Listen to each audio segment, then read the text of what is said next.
Hello बेटा, सुप्रभात। कैसे हो बच्चों? अच्छे होंगे मेरे बच्चे। बेटा जल्दी से अपनी बुक निकाल लें, जल्दी से अपनी हिंदी सेकंड की बुक निकाल लें ताकि हम एक्सरसाइज कर सकें, क्योंकि एक्सरसाइज भरेंगे और वह एक्सरसाइज में इसीलिए समझा रही हूँ, एक्सरसाइज इसीलिए समझा रही हूँ क्योंकि इसमें डाउट हैं, वो सारे डाउट क्लियर हो जाएं। क्योंकि इसमें सारे डाउट, क्योंकि शब्द के भेद हैं और शब्द के भेद में अर्थ के आधार पर अलग अलग तरह के 8 तरह के शब्द बताए गए हैं, उनके फिर अर्थ वगैरह, उनके जो ये सारे स्पष्टीकरण समझाया गया है, सारा बताया गया है। तो अब वो क्या करना है, अब उसकी एक्सरसाइज भी इसी तरह समझनी है, उसकी एक्सरसाइज भी समझनी है और समझेंगे और बुक में साथ साथ फील करेंगे, तभी तो अच्छा लगेगा। तो बेटा बुक जल्दी से लेके आइए, जल्दी से ओपन करिए। कौन सा? चैप्टर नंबर 6 की एक्सरसाइज। ओके,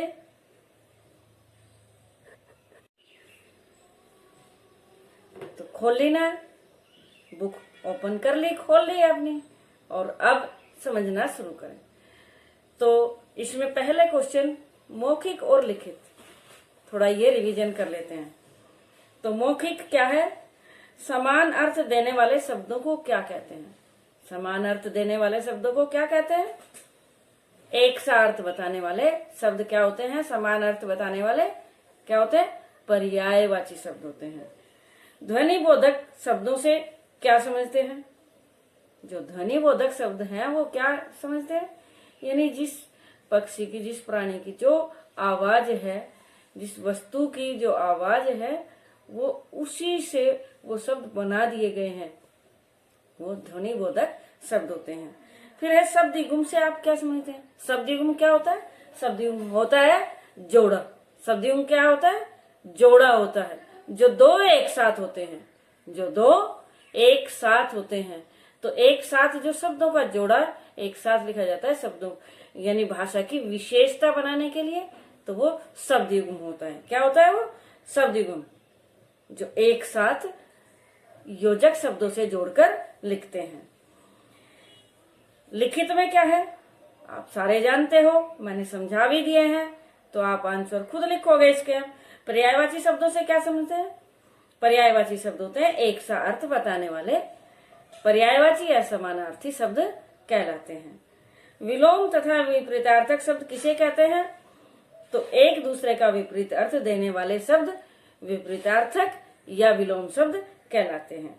अनेकार्थक शब्दों से क्या अर्थ है? अनेकार्थक शब्द जो एक ही शब्द के अनेक अर्थ होते हैं, उन्हें अनेकार्थी कहते हैं। श्रुति सम भिन्नार्थक शब्द किसे कहते हैं? सुनने में एक जैसे, सुनने में एक जैसे, लेकिन एक जैसे यानी समान प्रतीत होते हैं, किंतु अर्थ में भिन्नता रखते हैं, अर्थ उनका अलग होता है, उन्हें श्रुति समभिन्नार्थक शब्द कहते हैं। सार्थक और निरर्थक शब्दों से क्या अभिप्राय है? तो सार्थक शब्द जो हमारे भाषा में प्रयोग होते हैं, जिन शब्दों का कोई ना कोई अर्थ होता है, और निरर्थक शब्द जिनका कोई अर्थ नहीं होता, वो निरर्थक होते हैं। तो उदाहरण भी आप इनके दे दोगे। क्लियर? अब exercise question number 2, exercise question number 2। तो क्वेश्चन नंबर 2 में क्या दिया? सही विकल्प पर सही का चिन्ह लगाना है, सही विकल्प पर सही का चिन्ह लगाना है।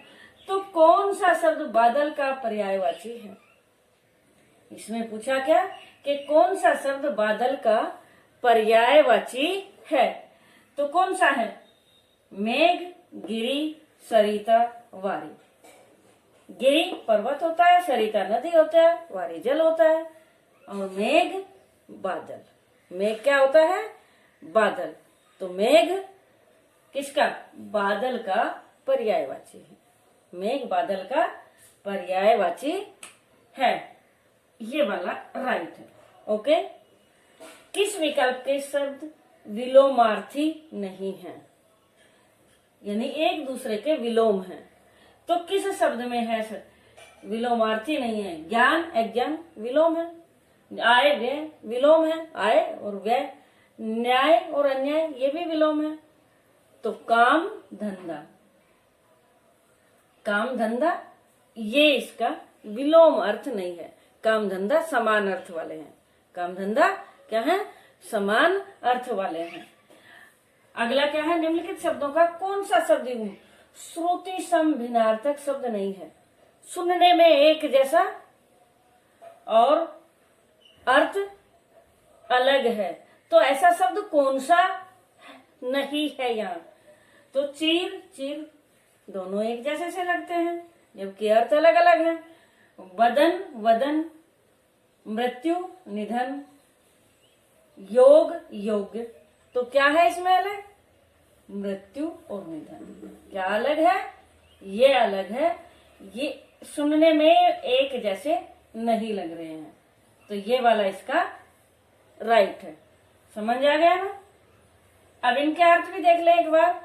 इनके अर्थ जो हमने ये क्या क्या है, ये तो क्या क्या है? हाँ, तो चीर चिर, चीर होता है पुराना, चिर चिर क्या होता है? पुराना। और चिर चीर वस्त्र होता है। बदन शरीर होता है, वदन मुख होता है। वदन मुख होता है, वद मीन्स बोलना, वदन मुख। मृत्यु और निधन तो आपको पता ही है, मृत्यु मौत हो जाए ना, और निधन क्या है? ये भी किसी मनुष्य का, किसी बड़े मनुष्य का, किसी यानी प्रतिष्ठित मनुष्य का की मृत्यु हो जाना। दोनों का अर्थ है एक सा ही है, लेकिन दोनों में अंतर क्या है? दोनों में अंतर, मृत्यु तो आम किसी भी मनुष्य की मृत्यु। निधन, निधन क्या होता है? निधन होता है किसी प्रतिष्ठित आदमी की मृत्यु नहीं बोलेंगे, उसको बोलेंगे निधन। किसी जो प्रतिष्ठित, कोई नेता मर जाता है, कुछ ऐसा हो जाता है, तो उसका निधन बोलते हैं। योग योग्य, योग और योग्य, योग टोटल होता है और योग्य लायक। कम खर्च करने वाला वाक्यांश के लिए एक शब्द। कम खर्च करने वाला वाक्यांश के लिए एक शब्द, जो कम खर्च करने वाला है उसके लिए एक शब्द। मैंने दो ही लिखे हैं, अपव्यय और मितव्ययी। अपव्यय होता है जो फिजूल खर्ची करता है, जो फिजूल खर्च करता है। मितव्ययी होता है जो कम खर्च करता है। मितव्ययी क्या होता है? जो कम खर्च करता है। तो इसका राइट कौन सा हुआ? इसका राइट ये वाला हुआ। पतंगों के संबंध में कौन सा ध्वनिबोधक शब्द सही है? सॉरी, पतंगों नहीं, ये पत्रों हैं। हेलो, तो ये पतंगों लिख दिया था गलती से, तो ये था पत्तों के संबंध में कौन सा ध्वनिबोधक शब्द सही है? तो पत्तों की आवाज क्या होती है? गरगराना या सरसराना? तो पत्तों की आवाज यानी हवा सरसरा रही, तो पत्तों की आवाज क्या हुई? ये हुई सरसराना। क्या हुई? सरसराना। निम्नलिखित में से कौन सा शब्द युग्म सार्थक और निरर्थक शब्दों से बना है? कौन सा शब्द युग्म सार्थक और निरर्थक शब्दों से बना है? तो जो सार्थक भी है, एक शब्द सार्थक है और दूसरा निरर्थक है। अब जैसे कहना सुनना, दोनों शब्द के अर्थ हैं कहना और सुनना, लेकिन चेहरा मोहरा, चेहरा सार्थक शब्द है और मोहरा निरर्थक शब्द है। तो इसका ये राइट है। क्योंकि राइट किस लिए बोला है? क्योंकि यहाँ पूछा सार्थक और निरर्थक शब्दों से कौन सा शब्द युग्म बना है। क्लियर? अब लेते हैं अगली एक्सरसाइज। हाँ, तो सही शब्द चुनकर रिक्त स्थान भरो। दूसरी एक्सरसाइज में यानी तीसरे क्वेश्चन में क्या है? तीसरे क्वेश्चन में सही शब्द चुनकर रिक्त स्थान भरिए। तो हिंदी भाषा में कुछ समान अर्थ वाले कुछ शब्द समान अर्थ वाले प्रतीत होते हैं, जो समान अर्थ वाले हैं, प्रतीत होते हैं, लगते हैं, किंतु उनकी सूक्ष्म भिन्नता होती है। वर्तनी एवं अर्थ या शब्द एवं वाक्य तो समान अर्थ वाले होते हैं, तो उनकी वर्तनी या अर्थ में अंतर होता है या शब्द और वाक्य। तो इसका राइट क्या है? वर्तनी और अर्थ में अर्थ। वर्तनी एवं अर्थ, तो ये इसका राइट है। समूहवाची शब्द एक दूसरे के रूप में प्रयुक्त नहीं किए जा सकते। समूहवाची शब्द जो होते हैं तो एक दूसरे के रूप में प्रयुक्त नहीं किए जा सकते। तो इसके समूहवाची जो शब्द हैं एक दूसरे के रूप में प्रयुक्त नहीं किए जा सकते। जो एक शब्द है तो एक दूसरे के रूप में यानी एक दूसरे के बदले में प्रयोग नहीं किए जा सकते। तो पर्यायवाची है या विलोम? तो एक दूसरे के रूप में यानी विलोम के रूप में प्रयोग नहीं किए जा सकते। समूहवाची जो शब्द हैं तो वे एक दूसरे के विलोम में प्रयुक्त नहीं किए जा सकते। अब जैसे कैसे? अब जैसे चाबी का गुच्छा, तो चाबी का गुच्छा, अब वो ऐसा नहीं हो सकता कि किसी और चीज का, यानी मालाओं का गुच्छा नहीं हो सकता। तो मालाओं का गुच्छा नहीं हो सकता, फूलों का गुच्छा नहीं हो सकता। तो इस तरह एक दूसरे के विलोम के रूप में प्रयोग नहीं किए जा सकते। ओके।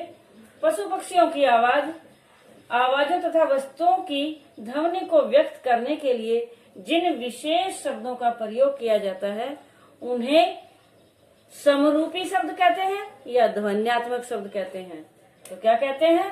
ध्वन्यात्मक शब्द कहते हैं। तो यहाँ क्या आ जाएगा? ध्वन्यात्मक। क्लियर?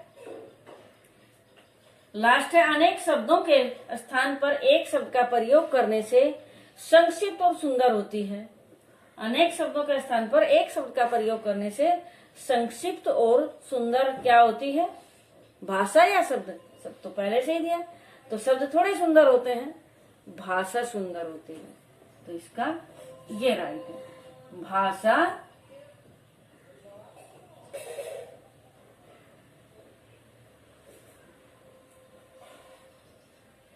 भाषा सुंदर होती है। ओके। अब अगले एक्सरसाइज। हाँ, तो ये अगले एक्सरसाइज क्या है? निम्नलिखित वाक्यों के कुछ ऐसे शब्द हैं, निम्नलिखित वाक्यों के कुछ ऐसे शब्द हैं जिनके पर्यायवाची शब्द हो सकते हैं। जिनके क्या हो सकते हैं?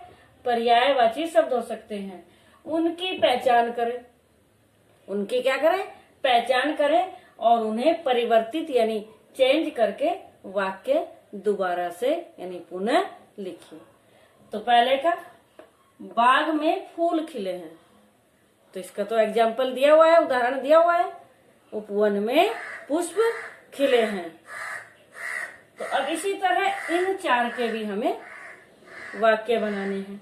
तो पहले तो हम पहचान करेंगे कि किन किन का क्या बन सकता है?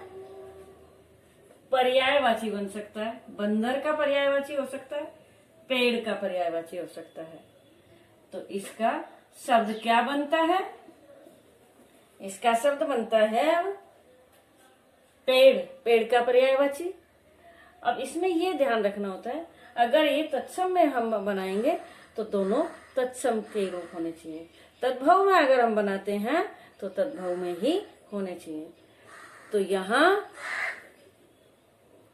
यहाँ पेड़ पर एक बंदर बैठा है। तो पेड़ यानी वृक्ष, पेड़ क्या हो गया? इसका पर्याय हो गया वृक्ष। पर एक, वृक्ष पर एक, बंदर का पर्यायवाची क्या होगा? वानर। एक वानर बैठा है, ये चेंज हो गया। ये इधर अंडरलाइन कर लिया क्योंकि हमने पहचान लिया, और इधर ये पहचाने हुए के पर्यायवाची शब्द लिख दिए। तो वृक्ष पर एक वानर बैठा है, ये हमने चेंज किए हैं। इधर भी हम अंडरलाइन कर सकते हैं कि ये हमने चेंज किए हैं, ये इनके पर्यायवाची शब्द लिखे हैं। अब अगला है, तुम तो कुएं के मेंढक हो।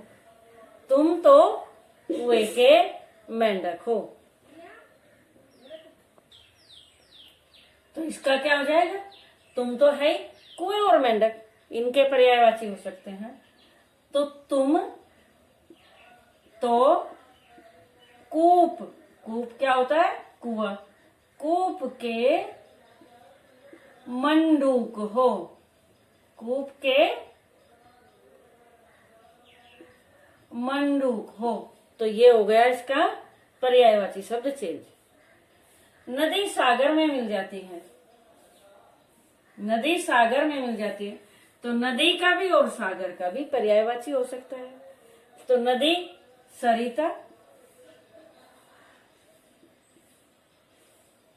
सागर सिंधु। सरिता सिंधु में मिल जाती है, सरिता सिंधु में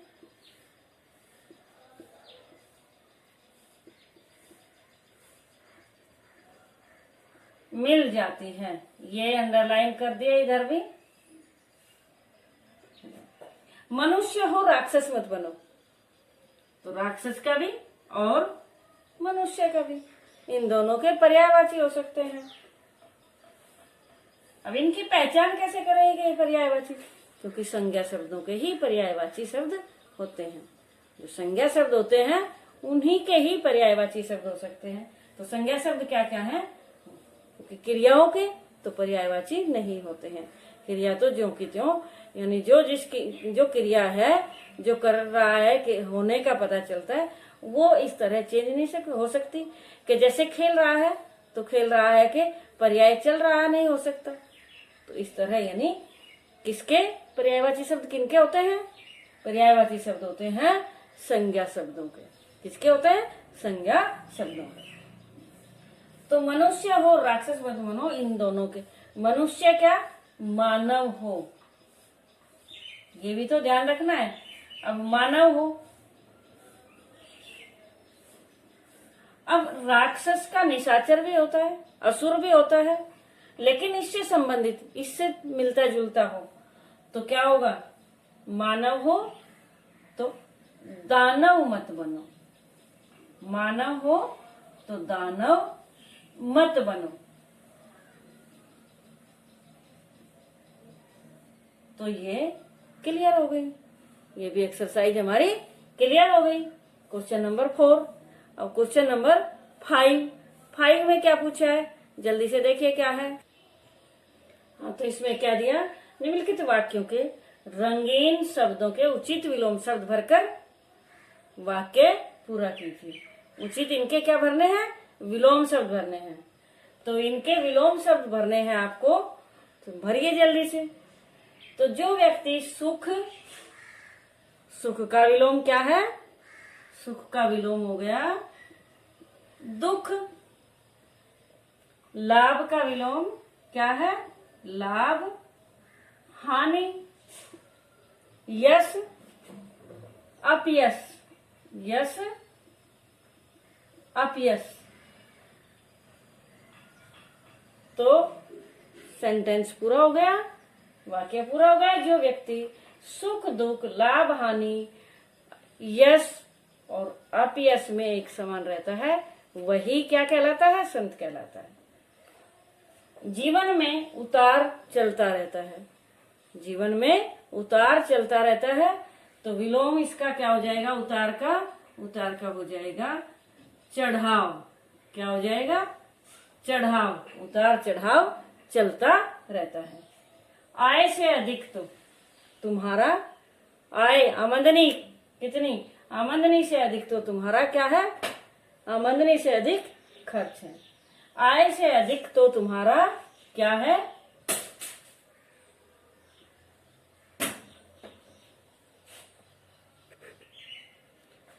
आय से अधिक तो तुम्हारा क्या है, व्यय है। अब मुझे तुम्हारी सुविधा का ध्यान है, सुविधा और इसका विलोम क्या हो जाएगा, असुविधा। सुविधा और असुविधा का ध्यान है। क्लियर। जो कहना है प्रत्यक्ष, जो कहना है प्रत्यक्ष में कहो, में बुराई करने से तो कुछ नहीं मिलेगा। प्रत्यक्ष का विलोम क्या हो जाएगा, अप्रत्यक्ष में। अप्रत्यक्ष भी हो जाएगा और प्रोक्ष भी इसका विलोम होता है। प्रत्यक्ष या फिर प्रोक्ष, प्रत्यक्ष का अप्रत्यक्ष विलोम और प्रोक्ष। तो अप्रत्यक्ष में बुराई करने से कुछ नहीं मिलेगा। मित्र भी यदि जैसा व्यवहार करे तो इसे भाग्य का दोष ही कहेंगे। तो मित्र का विलोम क्या हो जाएगा, शत्रु। मित्र का विलोम क्या हो जाएगा, शत्रु। मित्र भी यदि शत्रु जैसा व्यवहार करे तो इसे भाग्य का दोष ही कहेंगे। ये भी क्लियर हो गई। अब हाँ, तो इस एक्सरसाइज में क्या है, इस एक्सरसाइज में निम्नलिखित वाक्यों में रेखांकित शब्दों के अर्थ में अंतर बताइए। वही एक शब्द है और दो दो बार उसका वाक्य में प्रयोग हुआ है, तो इनमें अंतर बताना है। तो कौन से शब्द हैं ऐसे, अनेकार्थी। जिस एक शब्द के जो अनेक अर्थ होते हैं वे इस तरह के शब्द हैं। तो यहाँ जो एक शब्द के ही कितने अनेक अर्थ हैं, यानी एक से ज्यादा अर्थ हैं, 2-3 अर्थ हैं। तो इस तरह के वाक्य दिए गए हैं और इस तरह के वाक्य में हमें अब इनके अंतर बताने हैं कि इसका अर्थ क्या है और इसका अर्थ क्या है। तो यह लाल फ्रॉक अच्छी है। तो यहाँ ये लाल का अर्थ बताना है। लाल का अर्थ यहाँ क्या है, लाल है यहाँ एक क्या, एक रंग विशेष है। एक है क्या है, ये रंग है। ठीक है। इसका अर्थ तो ये हुआ, मेरे लाल को नजर न लगे। अब वाक्य से प्रयोग, जो वाक्य में प्रयोग हुआ तो उससे बिल्कुल स्पष्ट होता है कि इस लाल का क्या अर्थ है। तो क्या है लाल का अर्थ, यहाँ इस लाल का अर्थ है यानी मेरे बेटे को। तो लाल का अर्थ यहाँ क्या हुआ, बेटा। इसका अर्थ बेटा नहीं हो सकता। जब इस वाक्य में प्रयोग हुआ लाल, तो इसका अर्थ बेटा नहीं हो सकता। यहाँ तो एक रंग है, ये एक प्रकार का रंग है और यहाँ मेरे लाल को नजर न लगे, यहाँ ये लाल बेटा है। इसी तरह अब किसान हल जोत रहा है। किसान हल जोत रहा है और गणित के इस सवाल को हल करो। दोनों में हल है, तो दोनों में अंतर क्या है, इसका अर्थ है हल। एक प्रकार का क्या है, ये साधन। क्या होता है ये, एक प्रकार का साधन, यानी खेत में प्रयोग होने वाला साधन है। खेतों में प्रयोग होने वाला साधन है जिसको हल बोलते हैं। लकड़ी का एक पदार्थ होता है। दूसरा, गणित के इस सवाल को हल करो। तो गणित का सवाल है तो उसको हल करना है, तो इसका है समाधान करो। इसका कुछ हल का अर्थ होता है यहाँ समाधान। क्या होता है, समाधान।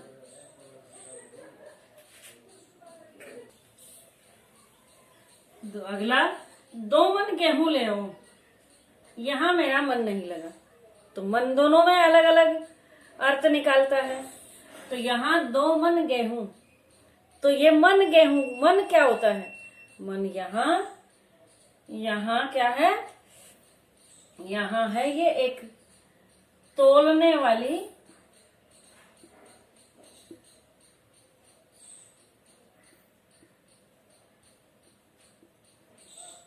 एक माप, किलोग्राम होता है, किलोग्राम होता है, कुंटल होता है और इसी तरह टन होता है। एक मन भी होता है। मन में जो आम भाषा में हमारे जैसे क्या बोलते हैं, 5 किलोग्राम को धड़ी बोलते हैं। 5 किलोग्राम को क्या बोलते हैं, आम बोलचाल में हम धड़ी बोलते हैं। तो इसी तरह 8 धड़ी को हम 1 मन बोलते हैं। तो इसलिए 2 मन गेहूं ले आओ तो तोलने की एक ये माप ही है। ठीक है। यहाँ मेरा मन नहीं लगा, तो यहाँ मन का क्या अर्थ होगा, मन होता है मेरा चित्त नहीं लगा, मेरा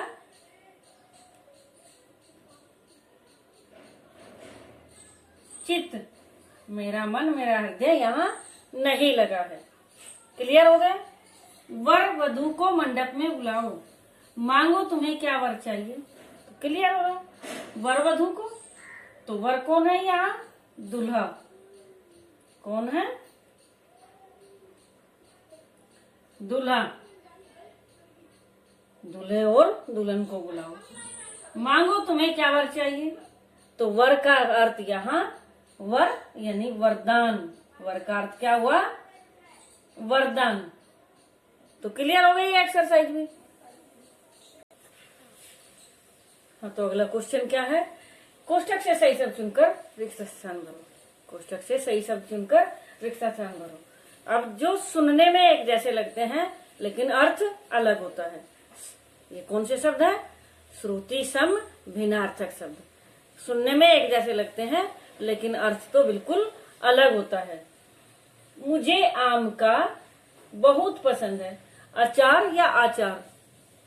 तो कौन सा आना चाहिए, यानी अचार आना चाहिए। आचार तो व्यवहार होता है, आचरण होता है। तो यहाँ दोनों में अंतर है ना बेटा।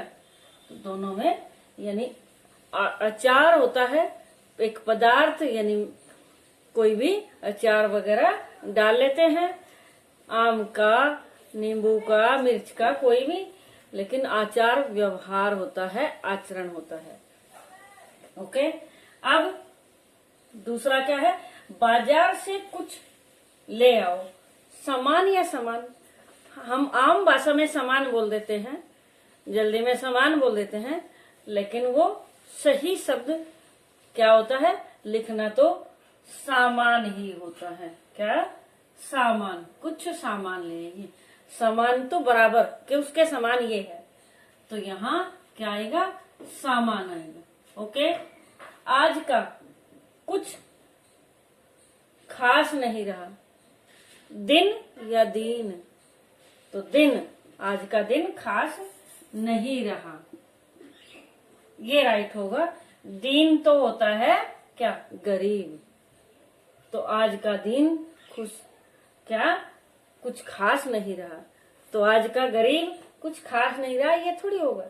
तो आज का दिन कुछ खास नहीं रहा। भाप ठंडी होकर में बदल जाती है, द्रव्य और द्रव। तो द्रव्य और द्रव दोनों एक जैसे सही लगते हैं, दोनों के अर्थ अलग हैं। द्रव्य होता है धन और द्रव होता है जो तरल पदार्थ होता है ये। तो ये इसका ये राइट होगा। तुम्हें माता पिता की अपेक्ष नहीं करनी चाहिए, अपेक्षा या उपेक्षा। माता पिता की अपेक्षा, आशा, उम्मीद। माता पिता की उपेक्षा नहीं करनी चाहिए, यहाँ ये आएगा। माता पिता की बातों की उपेक्षा नहीं करनी चाहिए, लापरवाही नहीं करनी चाहिए, ये इसका यहाँ ये आएगा। मेरा वक्त मत जाया करो, दोनों में जाया जाया, दोनों में क्या छोटा सा अंतर है। इसमें नुक्ता नहीं है, जय के नीचे इसमें नुक्ता है, इसको बोलते हैं नुक्ता। क्या बोलते हैं, नुक्ता। तो दोनों में बस इतना ही अंतर है। तो यहाँ कौन सा आया, जाया। जाया यानी गया, जाया का अर्थ है यहाँ पत्नी, और इस जाया का अर्थ है यहाँ, ये तो समझ ही गया होंगे वाक्य लिखा हुआ है जो इसके अकॉर्डिंग। तो मेरा वक्त बर्बाद मत करो, तो यहाँ नुक्ता वाला ये आएगा, जाया। मेरा वक्त और जाया मत करो। क्लियर। हाँ, तो ये क्वेश्चन निम्नलिखित शब्दों का वाक्यों में इस प्रकार प्रयोग कीजिए ताकि अर्थ अलग अलग स्पष्ट हो जाए। तो अमूल्य और बहुमूल्य, व्यय और अपव्यय। तो अमूल्य क्या है? अमूल्य का अर्थ है माता की ममता, माता की ममता अमूल्य होती है। माता की ममता क्या होती है? अमूल्य होती है, जिसकी कोई कीमत नहीं हो सकती। आपको समझाया भी था पहले भी, जिसकी कोई कीमत नहीं हो सकती, तो ये अमूल्य होती है माता की ममता, जिसकी कोई कीमत आंकी नहीं जा सकती। और यहाँ माता ने बहुमूल्य यानी बहुत कीमती। तो पुत्र ने माता को या अपनी माँ को, माता को बहुमूल्य उपहार भेंट किया।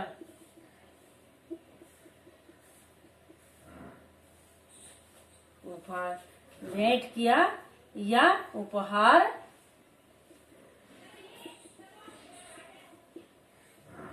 दिया। तो ये क्लियर हो गया, बहुत कीमती उपहार दिया। पुत्र ने अपनी माता को बहुत कीमती उपहार दिया। क्लियर हो गया। अब इसी तरह व्यय खर्च होता है, तो खर्च होता है, और व्यय फिजूल खर्च होता है। तो दोनों में अंतर है। तो दोनों का वाक्य लिखेंगे। उसने, अब कोई भी वाक्य लिख सकते हैं इसकी जगह। उसने अपने बेटे को लायक बनाने के लिए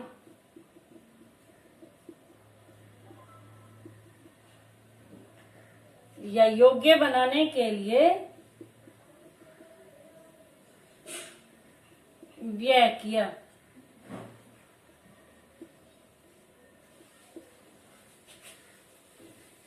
उसने अपने बेटे को लायक बनाने के लिए क्या किया? व्यय किया। अपने पैसे का, अपने आमदनी का व्यय किया। अपव्यय में इसी से संबंधित ले लेते हैं। उसके बेटे ने सारा पैसा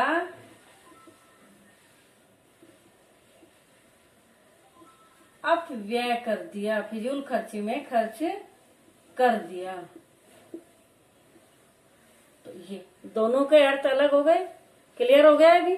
अब इससे अगला है मोटे छपे शब्दों, शब्द समूह के स्थान पर एक शब्द लिखिए। तो वाक्यांश के लिए एक शब्द लिखना है। तो ये मोटे छपे शब्द आपकी बुक में है। तो ऊपर कहा हुआ वाक्य त्रुटिपूर्ण है, मैंने इसलिए यहाँ उद्धरण चिन्ह में लिख दिया। जो ये चिन्ह लगाए जाते हैं ये उद्धरण चिन्ह होते हैं।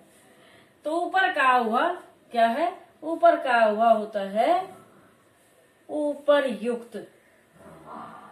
जो ऊपर है, ऊपर कहा हुआ होता है उपरयुक्त। रोहन कम खर्च करने वाला बालक था। कम खर्च करने वाला मित व्ययी। कम खर्च करने वाला मित व्ययी होता है। ईश्वर सब कुछ जानने वाला है, सर्वज्ञ। मुंबई में आकाश को चूमने वाली इमारतें हैं। तो इसका क्या हो जाएगा? इसका गगनचुंबी।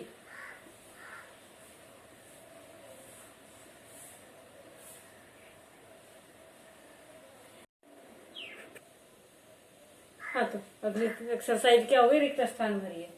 रिक्त स्थान भरने हैं। जो समूह दिए गए हैं, जो अभी समूहवाची बताए गए थे, समूह दिए गए हैं, तो उनका उचित शब्द भरना है। उनका क्या करना है? जो उचित शब्द है वो भरना है। अब वृंदावन में सघन लता, वृंदावन में सघन लता वन था या कुंज था। तो सघन लता क्या होता है? कुंज। सघन लता का होता है, वन नहीं होता, कुंज होता है। तो यहां भरा जाएगा कुंज।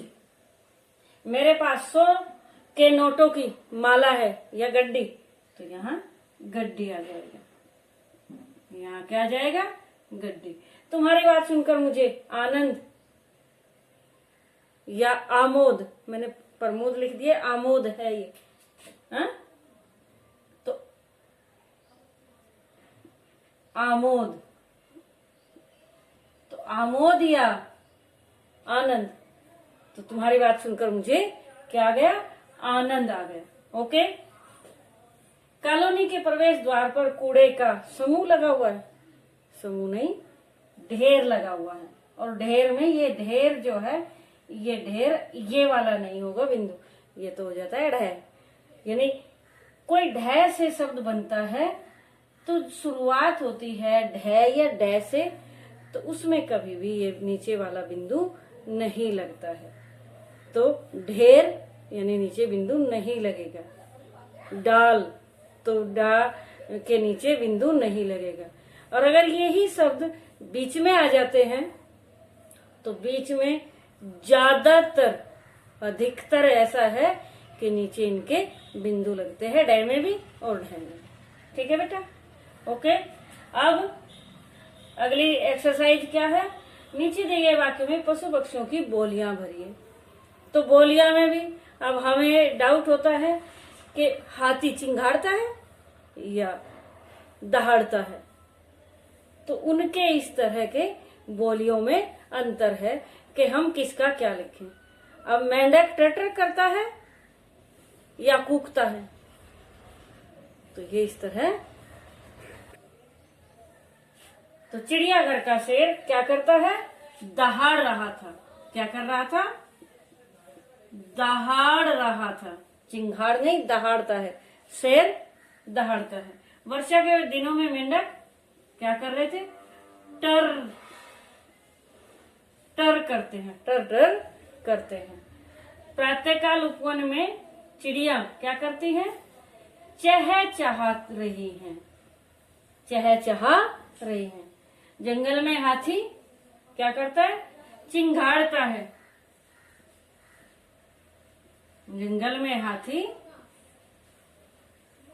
चिंघाड़ता है, चिंघाड़ रहा था। तो यहाँ गया और घे में दोनों में यानी ऊपर नीचे लिखा गया, तो समझ लीजिए बेटा, कभी उल्टा सीधा उल्टा भर दे। तो ये घे है प्रातःकाल उपवन में चिड़िया चहचहा रही थी, और गे है जंगल में हाथी चिंघाड़ रहा था। आम के वृक्ष पर बैठी कोयल क्या कर रही थी, कूक रही थी। तो ये भी क्लियर हो गया। अब अगला क्वेश्चन है, अगला क्वेश्चन क्या है, अगले क्वेश्चन में है नीचे दिए गए वस्तुओं की ध्वनियां। तो ध्वनियां आप पीछे से भर सकते हैं। और अब एक क्वेश्चन लास्ट बचा, वो मैं करवा देती हूँ। हाँ, तो दिए गए वस्तुओं की ध्वनियां मैंने कहा था, पर फिर भी चलो फटाफट लिख लीजिए। हवा क्या होती है, सरसराती है, हवा सरसराना होता है हवा का। घुंघरू, घुंघरू होते हैं क्या,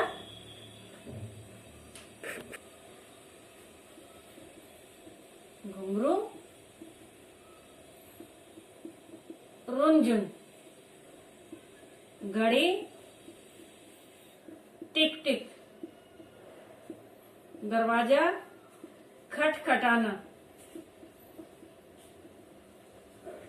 रुपए सिक्के, रुपए सिक्के क्या होते हैं, खनकना।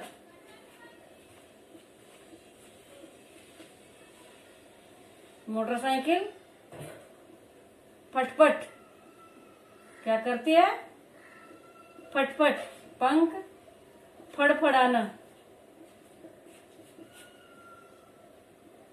फड़फड़ाना। देखो डे बीच में आया तो यहाँ बिंदु लगा इसके नीचे। चूड़ियां, चूड़ियां क्या होती हैं, खनकती हैं। चूड़ियां भी खनकती हैं, खनकना होता है। दिए गए शब्द युग्मों की तरह एक शब्द युग्म और लिखिए। यानी जैसे जैसे शब्द युग्म दिए हुए हैं उनके जैसे ही दूसरे भी लिखने हैं। तो मार पीट, मार पीट यानी मार और पीट एक समानार्थी हैं, तो समानार्थी के ही इसी तरह के लिखने हैं। तो कोई भी लिख सकते हैं। हाव भाव हो गया। छोटे बड़े यहाँ विलोमार्थी हैं, एक दूसरे के विलोमार्थी हैं, तो कुछ भी लिख सकते हैं इस तरह का। लाभ हानि। अमीर गरीब भी विलोमार्थी हैं, अमीर गरीब भी विलोमार्थी हैं, तो इसी तरह का विलोमार्थी हो सकता है। जैसे अच्छा बुरा, अच्छा बुरा। इक्के दुक्के दोनों निरर्थक शब्द हैं, तो इसी तरह के इक्के दुक्के जैसा ही कोई निरर्थक शब्द और लिखेंगे जो दोनों ही निरर्थक हों।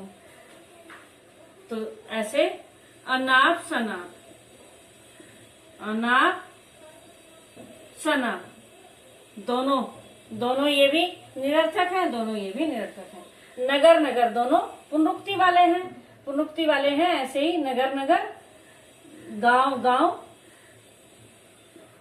या घर घर, या गली गली, इस तरह कोई भी हो सकता है जो एक जैसे ही दो शब्द लिखते हैं पुनरुक्ति वाले। अनजल एक तरह के हैं, अन जल, तो इसी तरह के समानार्थी शब्द है। जो मारपीट वाला था, तो इसी तरह का समानार्थी हो गया, लिखेंगे। जरूरी नहीं जो मैं लिख रही हूँ यही, इससे अलग भी हो सकते हैं। उछल कूद, ठीक है। चेरा मोरा एक सार्थक शब्द है और एक निरर्थक शब्द है, तो इसी तरह एक निरर्थक और एक चाय और वाय या साय, चाय वाय, ठीक है। ये परसर्ग वाले हैं, आगे ही आगे, पीछे ही पीछे, या नीचे ही नीचे, या ऊपर ही ऊपर, नीचे ही नीचे। तो बेटा क्लियर हो गई। ये सारी एक्सरसाइज अच्छे से भरेंगे, ठीक है। ओके बेटा।